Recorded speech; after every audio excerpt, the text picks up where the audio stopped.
ఇది మనం రివెంజ్ అనుకోవడానికి లేదని. ఎందుకంటే ఇదే సేమ్ ఎప్పుడైతే పాకిస్తాన్ ఫామ్ అయిందో 1947లో, అప్పుడు ఫస్ట్ కాశ్మీర్ ఆక్యుపై చేసేయాలని చూశారు. అది సగంలో ఆగిపోయింది. దాని తర్వాత 1948లో బలూచిస్తాన్ని డెలిబరేట్గా ఆక్యుపై చేశారు, వాళ్ళకి ఇష్టం లేకపోయినా కానీ. దాని తర్వాత ఎప్పుడు వాళ్ళకి డెమోక్రటిక్ గవర్నమెంట్ అన్నది లేదు. దాదాపు 50% టైం పైన మిలిటరీ పాలకులే వాళ్ళు పరిపాలిస్తున్నారు. డిఫాక్ట్ ఇప్పుడు ప్రస్తుతానికి మిలిటరీ పరిపాలనలో లేకపోయినా కానీ బ్యాక్గ్రౌండ్లో వాళ్లే పరిపాలిస్తున్నారు. సివిల్ గవర్నమెంట్ అన్నది కేవలం నామ్ మాత్రమే. ఇందులో మనం గమనించాల్సింది ఏంటంటే, వాళ్ళకి పాకిస్తాన్ ఎగ్జిస్టెన్స్ చూపించడానికి పాకిస్తాన్ ఆర్మీకి అదొక్కటే ఇండియానే కారణం. ఇండియా, కాశ్మీర్ ఇవై.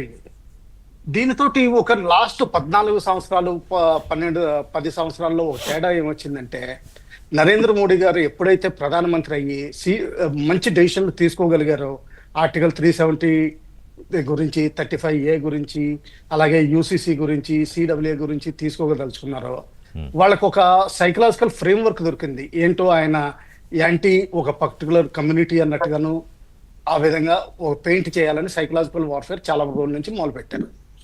దీని తర్వాత ఏమైందంటే, 2 నెలల క్రితం ఎప్పుడైతే బలూచిస్తాన్ యాక్టివిటీస్ బాగా విపరీతంగా పుంజుకున్నాయో, వాళ్ళ పాక్ ఆర్మీ ప్రయాణిస్తున్న ట్రైన్, స్పెషల్ ట్రైన్, ఫుల్ 100% కాదు కానీ 50% స్పెషల్ ట్రైన్, దాన్ని అంబుష్ చేసి దాదాపు 200 మంది పైగా బందీలు తీసుకెళ్లిపోయారు.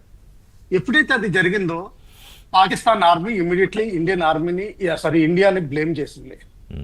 ఆ ఇండియాని బ్లేమ్ చేస్తా దీనికి ప్రతీకారం తీర్చుకుంటానని చెప్తుంది. దాని తర్వాత ఈ ఇంటెలిజెన్స్ లో కొంత ఆపరేట్ చేసిన వాళ్ళకి వెంటనే ఐడియా వచ్చింది, నెక్స్ట్ 14 days లో ఏదోటి ఇన్ఫిల్ట్రేషన్ అవుతుందని. అలాగే కట్వాలో మార్చి 23rd, 24th ఏరియాలో అయింది. అందులో 3 చనిపోవడం జరిగింది. మన పోలీసులు కూడా చాలా విరోచితంగా పోట్లాడి 5 క్యాజువాలిటీస్ అయ్యారు.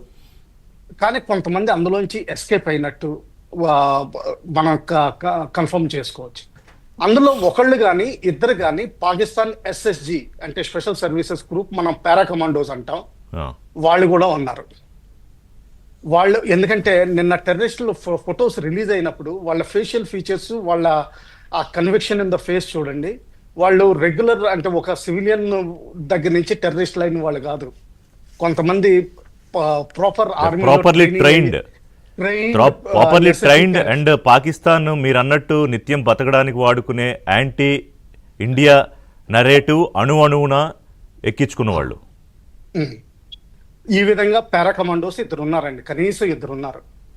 అందులో వీళ్ళకి స్లీపర్ సెల్స్ చాలా హెల్ప్ చేసినాయి. అంటే ఈ కఠువా ఏరియా నుంచి అక్కడికి వెళ్ళడం, తర్వాత రెక్కి చేయడం. జనరల్గా రిపోర్ట్స్ వస్తున్న ప్రకారం ఏంటంటే 7th, 8th ఏప్రిల్ వీళ్ళు రెక్కి చేసినట్టు. ఎందుకంటే దీని ముందర అమిత్ షా గారు వెళ్లాల్సింది, వెళ్ళారు. ఆయన ప్రధానమంత్రి కూడా వెళ్లాల్సింది, ఆయన వెళ్ళలేదు వేరే కారణాల వల్ల, లేకపోతే మనకి కారణం తెలియదు.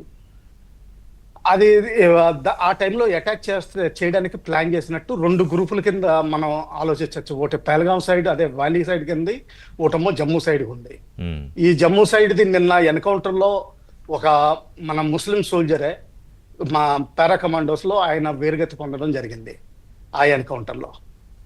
ఇప్పుడు పెహల్గాంలో ఈ ఇన్సిడెంట్ తర్వాత ఎవరైతే హెల్ప్ చేశారో